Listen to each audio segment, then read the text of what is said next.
Hello friends, welcome to my channel.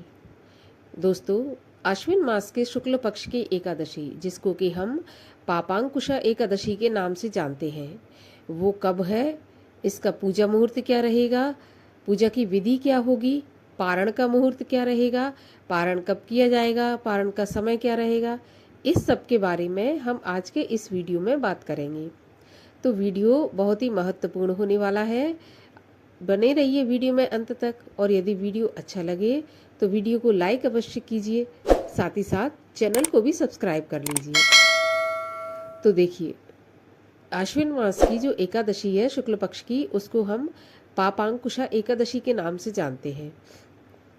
Papankusha Ekadashi, जैसा कि नाम से ही पता चलता है, हमारे पापों को अंकुश लगाने वाली, अर्थात जो हमसे जाने अनजाने पाप हो जाते हैं उन पर अंकुश लगाने वाली ये एकादशी मानी गई है। जो भी भक्त इस एकादशी का व्रत करते हैं वो समस्त पापों से छूट जाते हैं। जाने अनजाने जो भी पाप हमें लग जाते हैं उससे हमें छुटकारा मिल जाता है। तो पापांकुशा एकादशी का व्रत हमें अवश्य ही करना चाहिए।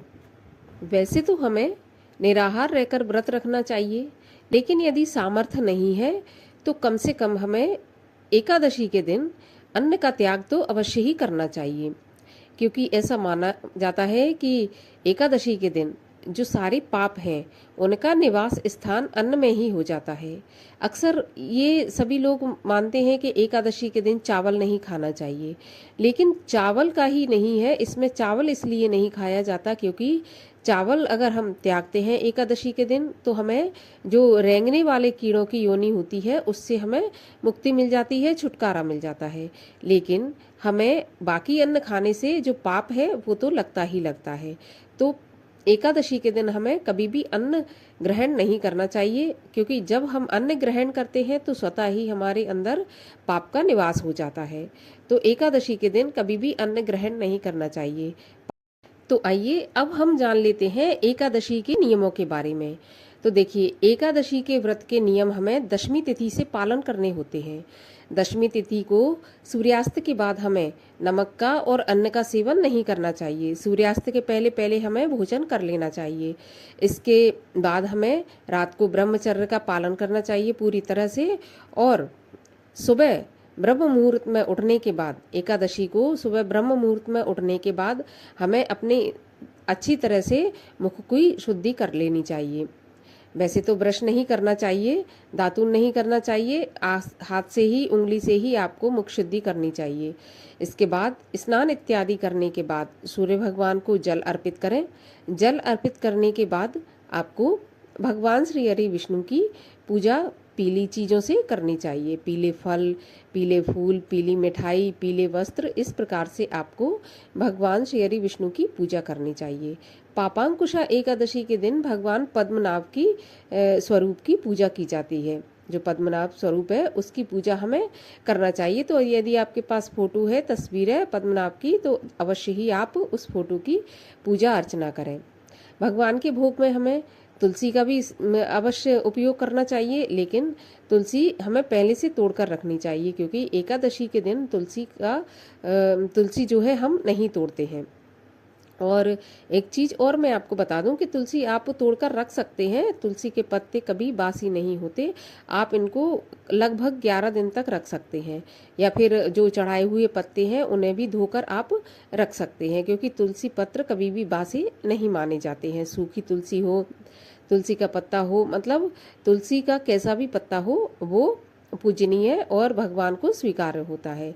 तो तुलसी पत्र हमें अवश्य ही भगवान को अर्पित करने चाहिए। इसके बाद हमें सारा दिन, अगर आप में सामर्थ्य है तो निराहार व्रत रखें, अगर नहीं है तो फलाहार से व्रत रख सकते हैं। और साथ ही साथ मन ही मन ओम नमो भगवते वासुदेवाय इस मंत्र का जाप करते रहें। यदि हो सके तो रात्रि जागरण करना चाहिए, भगवान का स्मरण करते हुए, भजन करते हुए। लेकिन यदि सामर्थ्य नहीं है रात्रि जागरण की तो कम से कम आधी रात तक, मध्य रात्रि तक अवश्य ही भगवान का भजन कीर्तन करते हुए जागरण करना चाहिए। कहा जाता है यदि एकादशी की रात्रि को जागरण करते हैं तो हमें कई अश्वमेध यज्ञ का जो फल होता है वो प्राप्त होता है। तो जागरण तो अवश्य करना चाहिए, लेकिन अगर नहीं सामर्थ्य है, नहीं हो पा रहा है, तो कम से कम आधी रात तक अवश्य ही जागरण करना चाहिए। इसके अलावा एक नियमों में ये भी है कि एकादशी का व्रत तभी पूर्ण होता है जबकि पारण के मुहूर्त पर ही पारण किया जाए। पारण का जो मुहूर्त बताया जाता है, यदि उसके अंदर पारण नहीं किया जाता तो जो दशमी और एकादशी को हमने नियमों का पालन किया है वो भी व्यर्थ हमारा हो जाता है। इसके अलावा एकादशी में एक चीज का और ध्यान रखना चाहिए कि जो दशमी युक्त एकादशी होती है उसका कभी भी हमें व्रत नहीं रखना चाहिए। तो पापांकुशा एकादशी का व्रत हमें कब रखना है, आइए अब हम जान लेते हैं। तो पहले तो हम ये जानते हैं कि एकादशी तिथि कब प्रारंभ होगी और कब समाप्त हो जाएगी। तो देखिए, एकादशी तिथि का प्रारंभ हो जाएगा 13 अक्टूबर रविवार की सुबह 9:10 से। वहीं पर एकादशी तिथि समाप्त होगी 14 अक्टूबर सोमवार के दिन सुबह 6:41 पर। तो वैसे तो हमें 13 अक्टूबर को पूरे दिन एकादशी प्राप्त हो रही है, लेकिन सूर्योदय व्यापिनी एकादशी हमें सोमवार को ही प्राप्त होगी, क्योंकि 13 अक्टूबर को एकादशी दशमी युक्त रहेगी, जो कि दशमी युक्त अशुद्ध एकादशी मानी जाती है। तो एकादशी का व्रत हमें 14 अक्टूबर 2024 दिन सोमवार को ही रखना है। सभी वैष्णव जन और सभी गृहस्थ जनों को 14 अक्टूबर के दिन ही व्रत रखना है, क्योंकि शुद्ध सूर्योदय व्यापिनी और द्वादशी युक्त एकादशी हमें 14 अक्टूबर को ही प्राप्त होगी। अब द्वादशी तिथि कब प्रारंभ होगी, तो देखिए द्वादशी तिथि प्रारंभ हो जाएगी 14 अक्टूबर सोमवार की सुबह 6:42 से। वहीं पर ये समाप्त हो जाएगी 15 अक्टूबर मंगलवार की सुबह तड़के 3:42 पर। तो 3:42 पर ही द्वादशी तिथि समाप्त हो जाएगी, तो इसका पारण भी हमें बहुत जल्दी करना होगा। तो 15 अक्टूबर 2024 दिन मंगलवार को सुबह 6:27 से और 7:45 तक हमें एकादशी व्रत का पारण कर लेना चाहिए। इसी मुहूर्त में पारण करने से हमें एकादशी के जो तीनों दिन हमने नियम पालन किए हैं उसका फल पूर्ण रूप से प्राप्त होगा। तो जाने अनजाने हुए पापों के लिए हमें पापांकुशा एकादशी का व्रत अवश्य ही करना चाहिए, पूरे नियम पालन के साथ में। तो उम्मीद करती हूँ वीडियो आपके लिए उपयोगी रहेगा। यदि उपयोगी रहे तो वीडियो को लाइक करें, चैनल को सब्सक्राइब करें। मैं मिलती हूँ आपसे अगली वीडियो में, तब तक के लिए हरे कृष्ण।